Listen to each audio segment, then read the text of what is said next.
आस्था और श्रद्धा के साथ ओम ऐंग सरस्वती नमः इनका जप करिए और फिर देखिए आपके बच्चे की परफॉर्मेंस कहाँ जाती है। सफलता पाने के लिए बच्चे दिन रात मेहनत कर रहे हैं। मेहनत तो रंग लाएगी ही, लेकिन किस्मत भी साथ दे तो मेहनत का फल और मीठा हो जाएगा। और कैसे किस्मत साथ देगी, आइए अब यही जानते हैं पंडित जी से। पंडित जी, अब किस्मत भी साथ दे, ये कुछ उपाय तो आपने बताइए, और कुछ बताइए। देख, ऐसा है दिव्या, दो प्रकार के मनुष्य होते हैं, एक जन्म सिद्ध होते हैं, एक कर्म सिद्ध होते हैं। जन्म सिद्ध वो होते हैं जो पैदा होते ही बहुत ब्रिलियंट होते हैं। जैसे 5 साल की उम्र में आदि जगत गुरु शंकराचार्य ने चारों वेदों को पढ़ लिया, वेदों का भाष्य कर लिया। 7 साल की उम्र में एक गरीब ब्राह्मणी के यहाँ गए कुछ खाना मांगने के लिए, और उसने एक आंवले का फल था वो दिया खाने के लिए। पूछे कि माँ कुछ और दो खाने के लिए, तो बोली बेटा इसके अलावा मेरे घर में कुछ भी नहीं है देने के लिए, बस यही एक आंवले का फल मुझे मिला था, मैं तुम्हें दे रही हूँ। उसकी गरीबी देख करके उन्होंने कनकधारा स्त्रोत वहीं खड़े खड़े रचना की, और कनकधारा स्त्रोत का उन्होंने पाठ किया।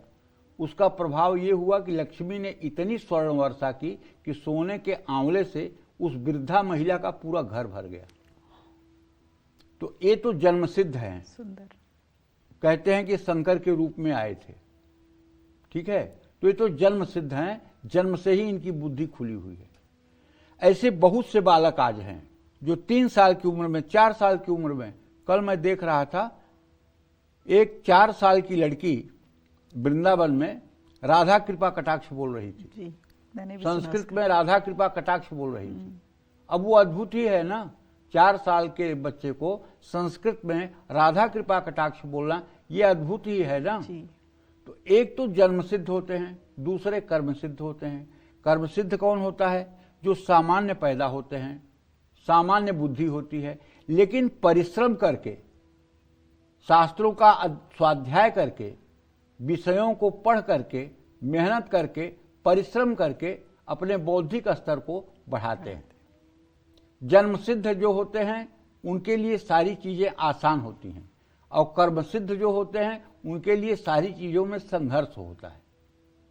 तो जो लोग कर्म सिद्ध हैं उन्हें तो पढ़ाई के साथ साथ पूजा पाठ साधना का भी आश्रय लेना चाहिए, क्योंकि जन्म सिद्ध का प्रारब्ध बहुत ऊंचा रहा है, जिसके कारण उनकी स्मरण शक्ति तेज रहती है।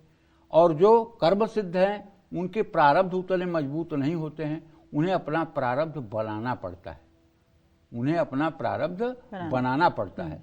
तो इसलिए मेहनत करनी पड़ती है, मेहनत करना पड़ेगा, उपासना करनी पड़ेगी। कहते हैं ना, जौ तप करई कुमारी तुम्हारी, भाव्यहु मेटि सकहि त्रिपुरारी, मंत्र महामणि विषय ब्याल के, मेटत कठिन कुअंक भाल के। तो ये हमारे जो देवी देवता हैं ये सब प्रकार के अशुभ योगों का सबन करने वाले हैं, और ये हर प्रकार के जो है, और माँ सरस्वती तो बुद्धि स्वरूपा है। भगवान करें सबकी इनके ऊपर कृपा हो, लेकिन ये किसी के शरीर में प्रकट न हो। जहाँ जहाँ ये प्रकट होती हैं वहाँ वहाँ ये अनर्थ कर देती हैं, और इनकी अगर दूर से कृपा बनी रहे तो फिर मजा आ जाता है। देखो, पहला ये प्रकट होती हैं, रामचरितमानस में चर्चा आती है, जब राम का राज्याभिषेक होने की तैयारी होती है तो देवता जाकर रोते हैं ब्रह्मा जी के यहाँ। ब्रह्मा जी सरस्वती से कहते हैं, सरस्वती के पास देवता रोते हैं कि माँ कुछ ऐसा करो कि राम वन को जाएं, नहीं तो ये राक्षसों का नाश नहीं होगा। अगर ये राजा बन गए तो राक्षसों का नाश कौन करेगा, पाप कैसे उतरेगा धरती का। तो सरस्वती जाती हैं, कुबड़ी दासी मंथरा के बदबुद्धि में बैठ जाती हैं, और कुबड़ी दासी मंथरा से जो है कैकेयी को प्रेरित करवाती हैं, और कैकेयी भगवान राम के लिए वनवास मांगती हैं, ठीक है, यानी बुद्धि फिरा देती है। तो उसका परिणाम ये हुआ कि कैकेयी की झोंटी पकड़ करके, और शत्रुघ्न ने दे लात, जब वो ननिहाल से आए और सुने कि सब इसी कुबड़ी ने किया है, तो पकड़ करके झोंटी और दे लात रामचरित भरत जी को दया लगी, छुड़ा दिए, ठीक है। एक जगह तो यहाँ प्रकट, और दूसरी जगह कहाँ प्रकट हुई सरस्वती? जब कुंभकर्ण की बारी आई ब्रह्मा से वरदान मांगने की, तो देवता घबराए कि बाप रे, महिष खाई कर मदिरा पाना, बरजा गर्जा बजरा घात समाना, 1000 भैंसा और 1000 घड़ा शराब रोज पीता है, अगर ये जगता रहेगा तो पूरी सृष्टि को खा जाएगा 6 महीने में। हे सरस्वती माता, जाओ इसके दिमाग में और ये ऐसा वरदान मांगे कि 6 महीने सोए और 1 दिन जागे। तो सरस्वती जी उसके दिमाग में बैठ गई। तो उसने कहा कि ब्रह्मा से कि मैं 6 महीने सोऊं, 1 दिन जागूं। ब्रह्मा ने कहा तथास्तु। तीसरी बार जब राम जी चित्रकूट में आए और भरत जी का प्रेम देख करके राम जी का कुछ प्रेम उमड़ने लगा, तो इंद्र घबराया हुआ मतलब कि सरस्वती के पास पहुंचा और बोला, माँ कुछ करो, जाकर के भरत की बुद्धि बदल दो, भरत की बुद्धि बदल दो और भरत के ऊपर आप सवार हो जाओ, जिससे मतलब कि राम जी वापस न जाएं, जंगल से राम जी वन से अयोध्या वापस न जाएं। तो सरस्वती ने कहा, अच्छा, पहली बार तो चूंकि राम को वन जाना था इसलिए उन्होंने मुझे माफ कर दिया मेरी गलती को जानते हुए, और दूसरी बार अगर राम के भक्तों के ऊपर मैं जाऊंगी तो मेरा अस्तित्व तो नहीं बचेगा, क्योंकि वो अपने अपराधी को माफ कर देते हैं, अपने भक्तों के अपराधी को माफ नहीं करते हैं, और भरत जैसा भक्त उनका कोई होगा नहीं। अगर मैं भरत के ऊपर जाने का दुस्साहस करूंगी तो शायद मेरा अस्तित्व नष्ट हो जाएगा, इसलिए हट यहां से। इंद्र को डांटा है। अच्छा। सारे देवताओं ने 2-3 बार प्रयास किया, कुछ तो ऐसा करो जिससे राम जी बन जाएं।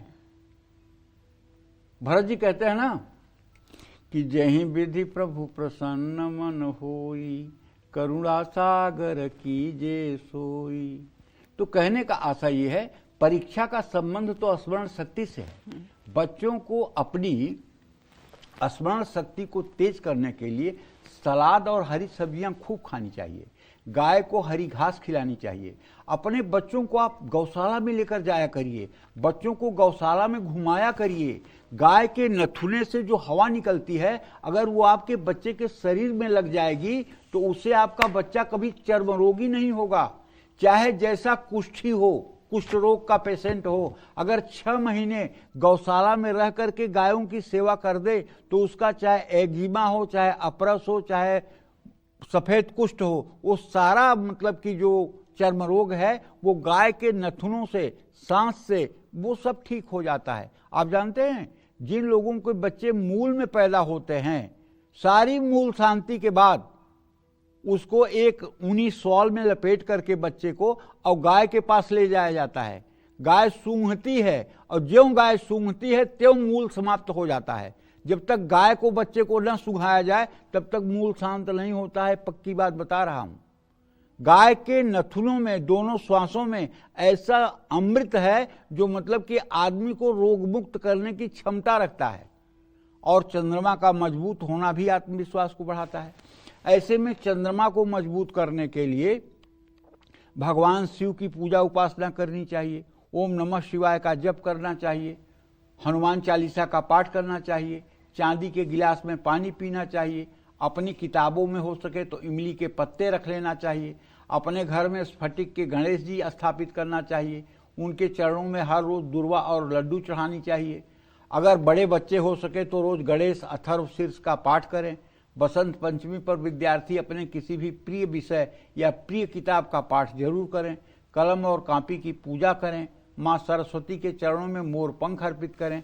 और हाँ, विद्यार्थियों को चाहिए कि 1 मिनट के लिए, जो बड़े विद्यार्थी हैं उनकी बात कर रहा हूँ, 1 मिनट के लिए आंखें बंद करो और ध्यान दो कि एक सोने का सिंहासन तुम्हारे सामने रखा हुआ है और उस पर एक 22-23 वर्षीय गौर वर्ण की सुंदर तेजस्विनी करोड़ों सूर्य के समान आभा वाली सफेद रेशमी परिधान में, हाथ में बीड़ा लिए हुए धीरे धीरे चलते हुए आ रही हैं और तुम्हारी प्रार्थना पर उस सोने के सिंहासन पर बैठ रही हैं।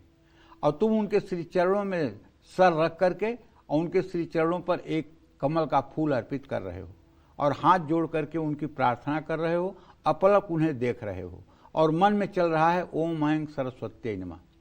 2-5 मिनट तक ये ध्यान रोज करना शुरू कर दो यार। अगर तुम्हें 10 साल पहले पढ़ा हुआ भी ना याद आ जाए तो कहना। ये सब मैं अपने जीवन पे आजमा के कह रहा हूं।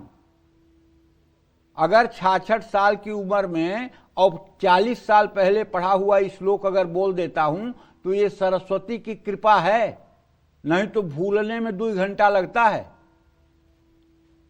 तो सरस्वती की कृपा कैसे मिलेगी? जब उनकी मानस पूजा करोगे। और मानस पूजा कैसे करोगे? जैसे मैंने बताया ऐसे करोगे।